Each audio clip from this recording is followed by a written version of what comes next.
அஸ்மத்குருசமாரம்பாம் யதிசேகரமத்யமாம் லக்ஷ்மீவல்லபபர்யந்தாம் வந்தே குருபரம்பராம். ஆழ்வார்கள் வாழி அருளிச் செயல் வாழி தாழ்வாதுமில் குறவர்தாம் வாழி ஏகழ்வாறுமுய்ய அவர்கள் உரைத்தவைகள் தாம் வாழி செய்யமறை தன்னுடனே சேர்ந்து. விபவாவதார அனுபவத்தை மிகவும் விரிவாகச் செய்த பெரியாழ்வார் எம்பெருமானுடைய அர்ச்சாவதார அனுபவத்தையும் செய்ய வேண்டும் என்று தம்முடைய பெரியாழ்வார் திருமொழியின் 4ஆம் பத்து 2ஆம் திருமொழியிலே திருமாலிருஞ்சோலை எம்பெருமானை அனுபவிக்கின்றார். அங்கே எழுந்தருளிருக்கின்ற அந்த எம்பெருமான் என்ன, அந்த மலை என்ன, அதில் இருக்கக்கூடிய காட்சிகள் என்ன, எல்லாவற்றையும் வர்ணிக்கிறார் பெரியாழ்வார். அதிலே கீழே 7வது பாசுரத்திலே தன்னையே எல்லாமாக கொண்டிருந்த அரசர்களான பாண்டவர்கள், அவர்களுக்காக கண்ணன் செய்த ஒரு செயல், அதாவது பாரத யுத்தத்திலே அவர்கள் தவித்த பொழுது, தண்ணீருக்காக தவித்த பொழுது அந்த தண்ணீரை அவர்களுக்கு வழங்கினான். அர்ஜுனனை கொண்டு பாணத்தை எய்யச் செய்து அப்படி தீர்த்தத்தை அவர்களுக்கு வழங்கினான் என்கிற ஒரு சரித்திரத்தை சொன்னதோடு மட்டுமல்லாமல், பாண்டவர்களைப் போல எம்பெருமானுக்கு அடியவனாயிருந்த ஒரு அரசன், பாண்டிய அரசன், அவனையும் குறிப்பிட்டார். ஸ்ரீமாறன் ஸ்ரீவல்லபன் என்கின்ற அரசன், அவனை நெடுமாறன் தென்கூடல் கோன் தென்னன் என்று சொல்லி அப்படிப்பட்டவன் கொண்டாடும் மலை என்று தெரிவித்தார். இதெல்லாம் அனுகூலர்களாய் இருக்கக்கூடிய அரசர்களை பற்றி சொன்ன விஷயம் அல்லவா? இப்படி எம்பெருமானுக்கு அனுகூலமாக இல்லாமல் பிரதிகூலர்களாய் இருக்கக்கூடிய அரசர்களும் உண்டல்லவா? அவர்கள் என்ன ஆகிறார்கள் என்பதை அடுத்தபடியாக 8வது பாசுரத்திலே தெரிவிக்கிறார். மன்னரை கூடு கலக்கி வெங்கானிடை சிறுகால் நெறியே போக்குவிக்கும் செல்வன் பொன்மலை அரைகால் வரிவண்டுகள் ஆயிர நாமம் சொல்லி சிறுகாலை பாடும் செந்திருவாதிரம் சோலையே. குறுகாத மன்னரை கூடு கலக்கி, அதாவது குறுகாத மன்னர் என்னால் ஆறு, கீழே சொன்னதெல்லாம் எம்பெருமானை கிட்டின மன்னர்கள், பாண்டவர்களாகட்டும் அல்லது நெடுமாறன் தென்கூடல் கோன் என்று சொல்லப்பட்ட ஸ்ரீமாறன் ஸ்ரீவல்லபன் என்கின்ற அரசனாகட்டும், இவர்களெல்லாம் எம்பெருமானுக்கு தொண்டு செய்து கைங்கரியம் புரிந்தவர்கள். ஆனால் அப்படி அன்றிக்கே எம்பெருமான் என்றாலே அவர்கள் முகத்தை திருப்பிக் கொள்ளுகிறவர்கள் இருக்கிறார்களே, அவர்களெல்லாம் ஆறுன்னா குறுகாத மன்னர் என்றார். குறுகாத என்றால் அந்த எம்பெருமானை கிட்டாத, திருமாலிருஞ்சோலையை அணுகாத மன்னர்கள். அவர்களையெல்லாம் எம்பெருமான் என்ன செய்கிறான் என்றால் அவர்களுடைய கூடு கலக்கி, அவர்கள் கூடு என்னால் அவர்கள் இருக்கக்கூடிய இருப்பிடம், அவற்றையெல்லாம் எம்பெருமான் அழித்து விடுகிறான் என்றார். கூடு கலக்கி வெங்கானிடை சிறுகால் நெறியே போக்குவிக்கும் செல்வன், மிகவும் கொடிய கானகத்திலே அவர்கள் தவித்துக் கொண்டு திரியும்படியாக அவர்களை அலைய விடுபவன். அப்படித்தானே நடந்தது. பாண்டவர்களை பற்றி சொன்னார். ஆனால் பாண்டவர்களுக்கு எதிரிகளாக இருந்த துரியோதனாதிகள் அத்தனை பேரும் அழிந்தார்கள் என்றாலும் கூட கடைசியிலே துரியோதனன் மட்டும் உயிரோடு இருந்தான். ஆனால் அவன் என்னவானான்னு கேட்டார். இப்படித்தான் வெங்கானிடை சிறுகால் நெறியே போக்குவிக்கும் என்று சொல்லும்படியாக ஒரு பேரரசனாக சக்கரவர்த்தியாக ராஜ்யத்தை ஆண்டு கொண்டிருந்தவனுக்கு என்ன நிலை ஏற்பட்டது? இருப்பதற்கு இடமில்லாமல், எங்கும் ஒளிந்து கொள்வதற்கு கூட இடம் கிடைக்காமல் தன்னுடைய மூச்சை அடக்கிக் கொண்டு ஏதோ ஒரு மடுவிலே போய் அவன் ஒளிந்து கொண்டு கடந்தான் என்றெல்லாம் மகாபாரதம் தெரிவிக்கின்றது. ஆஹா, பாண்டவர்களுக்கு உதவி செய்த எம்பெருமான், ஆனால் பாண்டவர்களை விரோதித்த அந்த துரியோதனாதிகள் அவர்களை என்ன செய்தான் என்றால் இப்படித்தான் அவர்களை காட்டிலே அலைய விட்டான்.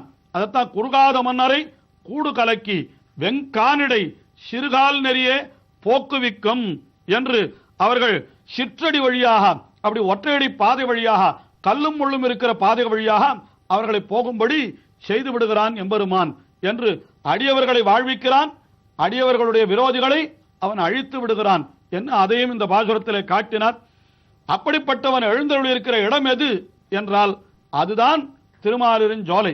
அங்கே என்ன நடக்கிறது என்றால் அருகால் வரிவண்டுகள் ஆயிர நாமம் சொல்லி, 6 கால்களை உடையவைகளான அந்த வண்டுகள் என்கிறார். வண்டுகள் என்னாலே அதற்கு வடமொழியிலே ஷட்பதம் என்று பெயர். ஷட்பதம் என்றால் 6 கால்கள் இருக்குமாம் வண்டுகளுக்கு. அந்த அருகால் வரிவண்டுகள் அவர்கள் என்ன செய்கின்றன என்றால் அங்கே இருக்கக்கூடிய சோலைகளிலே இருந்து கொண்டு அவை ரீங்காரம் செய்கின்றன. அந்த ரீங்காரமானது எப்படி இருக்கிறது என்றால் 1000 நாமம் சொல்லி எம்பெருமானுடைய 1000 திருநாமங்களையும் சொல்லுவது போல இருக்கிறது என்று சொல்லுகின்றார்.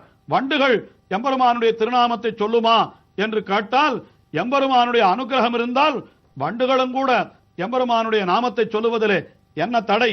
ஆஹா, அங்கே அவைகளெல்லாம் எப்பொழுது அந்த ரீங்காரத்தை செய்கின்றன என்று கேட்டால், சிறுகாலை பாடும் சிற்றஞ்சிறுகாலை என்று சொல்லுகிறார்களே, அப்படி விடியற் காலையிலேயே அந்த வண்டுகள் எல்லாம் எழுந்து என்ன செய்கின்றவனா, எம்பெருமானுடைய திருநாமங்களை தங்களுடைய குரலாலே, இனிய குரலாலே அப்படி முழற்றுகின்றனவாம்.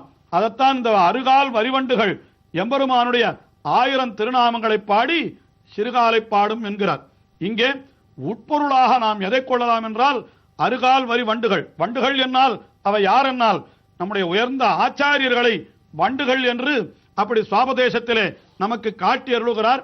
அழகியமணவாள பெருமாள் நாயனார் என்கிற ஆச்சாரியர் தம்முடைய ஆச்சாரியகர்தம் என்கிற நூலிலே வண்டுகளுக்கும் ஸ்ரீ வைஷ்ணவர்கள் ஆச்சாரியர்களுக்கும் பல பல ஒற்றுமைகள் உண்டு. அந்த வண்டுகள் எப்பொழுதும் தேனிலேதான் தங்களுடைய கருத்தை வைக்கும். அதுபோல எம்பெருமானுடைய தேனே மலரும் திருவடி தாமரை, அதிலேதான் ஆச்சாரியர்கள் தங்களுடைய கருத்தை வைப்பார்கள் என்று இப்படியெல்லாம் பல பல ஒற்றுமைகள் காட்டப்படுகின்றன.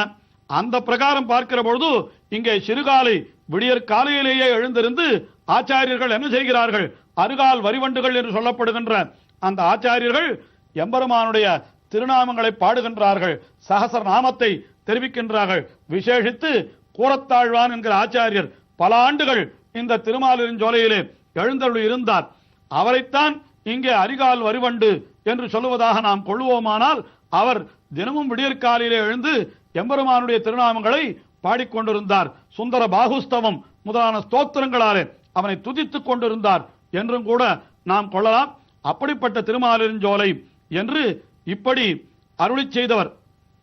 அடுத்த பாசுரத்திலே என்ன தெரிவிக்கிறார் என்றால், அங்கே இருக்கக்கூடிய பூத கணங்களும் கூட, அந்த மலையை சுற்றி இருக்கக்கூடிய பூத கணங்களும் கூட எம்பெருமானை வந்து அடிபணிகின்றன என்று ஒரு அரிய செய்தியை அடுத்த பாசுரத்திலே 9வது பாசுரத்திலே தெரிவிக்கின்றார் பெரியாழ்வார். புடைத்து செங்குருதி கொண்டு பூதங்கள் அந்தி பலி கொடுத்து ஆவத்தனம் செய் அப்பன் மலை இந்திரகோபங்கள் எம்பெருமான் கனிவாயொப்பான் செந்தம் புறவில் செந்திருமாலிரம் சோலையே. திருமாலிருஞ்சோலையை சுற்றி நிறைய பூதகணங்கள் இருக்கின்றனவா. இன்றைக்கு கூட அங்கே சென்றோமானால், அங்கே அழகருடைய சந்நிதிக்கு முன்னாலே ஒரு 18ஆம் படி கருப்பன் என்று ஒரு சந்நிதியை காட்டுகின்றார்கள். அது பூதகணங்களுக்கெல்லாம் அவர்தான் அதிபதி என்று, நிர்வாகி என்று கூட அங்கே சொல்லப்பட்டு வருகிறது. அது ஒரு புறம் இருக்கட்டும். அந்த பூதகணங்கள் எல்லாம் என்ன செய்கின்றன என்றால், தாங்கள் எதை ஆகாரமாக கொள்ளுகிறதோ அதையே கொண்டு வந்து அழகருக்கு சமர்ப்பிக்கின்றனவா. அவைகள் பூதகணங்கள் எதை ஆகாரமாக கொள்ளும் என்றால், அங்கே செல்லக்கூடிய மனிதர்கள், மிருகங்கள் முதலியவர்களை எல்லாம் ஓங்கி அரைந்து அவர்களை விழுங்கி விடுமாம் அந்த பூதகணங்கள். இங்கே என்ன செய்கிறது என்னால், அந்த பூதகணங்கள் அதையே கொண்டு அழகருக்கும் சமர்ப்பிக்கின்றனவாம். சிந்த புடைத்து, சிந்த புடைத்து என்னால் நன்றாக ரத்தம் சிந்தும்படியாக ஒருத்தனை போட்டு ஓங்கி என்று ஒரு அறை விடுமாம் அந்த பூதகணங்கள். அதற்கு பிறகு என்ன செய்யும்? செங்குருதி கொண்டு, அப்பொழுதே கொன்ற அந்த பிணத்திலிருந்து கிடைக்கக்கூடிய ரத்தம் அதை கொண்டு வந்து கொடுத்து என்ன சொன்னோம்? பூதங்கள் அந்தி பலி கொடுத்து, சாயங்கால வேளையிலே அழகருக்கு சமர்ப்பிக்கும் உபகாரமாக கொண்டு இந்த பூதகணங்கள் இந்த ரத்தத்தை கொண்டு வந்து சமர்ப்பிக்குமா. இதை கூட அழகர் ஏற்றுக்கொள்ளுவரோ என்று கேட்டால், யார் யார் எதை எதை உணவாக கொள்ளுகிறார்களோ அதையே இறைவனுக்கு சமர்ப்பிக்க வேண்டும் என்று சாஸ்திரம் கொள்ளுகிறது. எதன்ன புருஷோ பவதி ததன்னாக தஸ்ய தேவதாக என்று இவன் தனக்கு எதை உணவாக கொள்ளுகிறானோ அதை, அதாவது சாஸ்திரத்திலே இவனுக்கு எது உணவாக விதிக்கப்பட்டிருக்கிறதோ அதைத்தான் இவன் உண்ண வேண்டும். இவன் எதை சாஸ்திரத்தினுடைய அனுமதியோடு உண்ணுகிறானோ அதை இறைவனுக்கும் இவன் சமர்ப்பிக்க வேண்டும் என்று அப்படி சொல்லப்பட்டிருக்கிறபடியினாலே, தாங்கள் எதை உண்ணுகிறதோ அதையே கொண்டு வந்து அந்த பூதகணங்கள் இறைவனுக்கு, அந்த அழகருக்கு சமர்ப்பிக்கின்றனவா. அப்படி பூதங்கள் அந்தி பலி கொடுத்து அவைகள் என்ன செய்கின்றன? ஆவத்தனம் செய் அப்பன் மலை, இவன்தான் நமக்கு ஆபத்தனம், இவன்தான் நம்மை ரட்சிப்பவன் என்று அப்படி இருக்க, இவர்களுக்கெல்லாம் ஆபத்தனமாக இருக்கக்கூடிய அந்த அழகர் எழுந்தருளி இருக்கிற மலை அது எப்படிப்பட்டது என்று கேட்டால் உடனே சொல்லுகிறார், இந்திரகோபங்கள் எங்கும் எம்பெருமான் கனிவாயொப்பான். இந்திரகோபம் என்னால் பட்டுப்பூச்சி, அது சிகப்பாக இருக்குமா. அங்கே மலையடிவாரங்களிலே அப்படி பட்டுப்பூச்சிகள் நிறைய பறக்கின்றன. அதையெல்லாம் பார்க்கிற பொழுது அவை எப்படி இருக்கின்றன என்றால் எம்பெருமானுடைய திருப்பவளம் போலேயே சிவப்பாக இருக்கின்றனவாம். இந்திரகோபங்கள் எம்பெருமான் கனிவாயொப்பான். ஆக இந்த பூதகணங்கள் அந்த அந்திப்பலி அதுவும் எப்படி கொண்டு வந்து கொடுக்கின்றன, செங்குருதி கொண்டு என்று ரத்தம் தோய்ந்த பணங்களை கொண்டு வந்து அப்படி கொடுக்கின்றது. எம்பெருமான் அவர் யார் எதை கொடுத்தாலும் அதை அன்போடு ஏற்றுக்கொள்ளுகிறவன் ஆகையினாலே அதையும் அவன் கொள்ளுகிற பொழுது அவனுடைய அந்த திருப்பவளம் எல்லாம் சிவந்து காணப்படுகிறதாம். அப்படி சிவந்து காணப்படுவது எப்படி இருக்கிறது என்றால் இந்திர கோபங்கள் அங்கே பறக்கின்ற இந்திர கோபம் என்னால் அது பட்டுப்பூச்சிகளுக்கு பெயர். அவைகள் சிகப்பாக இருக்கக்கூடிய ஒரு ஜந்துக்கள். அந்த இந்திர கோபங்கள் எம்பெருமான் கனிவாயொப்பான். அப்படிப்பட்ட கனிவாயொப்பான் என்றால் அப்படி எம்பெருமானுடைய திருப்பவளம் போல இருக்கக்கூடிய அதிலே சிந்தும் புறவில் தென்திருமாலிரும் சோலையே என்று இப்படி எல்லா இடத்திலும் சிதறி பறக்கின்றன என்று சொல்லுகின்றார். இப்படி சிந்தும் புறவில் அவை தென்திருமாலிரும் சோலையே என்று பூதகணங்கள் எம்பெருமானுக்கு அன்போடு சமர்ப்பித்தால் அவற்றையும் கூட எம்பெருமான் ஏற்றுக்கொள்ளுகிறான் என்று சொன்னால் அதுதான் எம்பெருமானுடைய ஒரு வைபவம், அவனுடைய எளிமை என்று நாம் அறியும்படியாக அந்த அழகருடைய சௌலபியத்தை இந்த பாசுரத்திலே காட்டின பெரியாழ்வார் இன்னும் அவருடைய அனுபவத்தை தொடர்கிறார். அடுத்த நிகழ்ச்சியிலே பார்ப்போம்.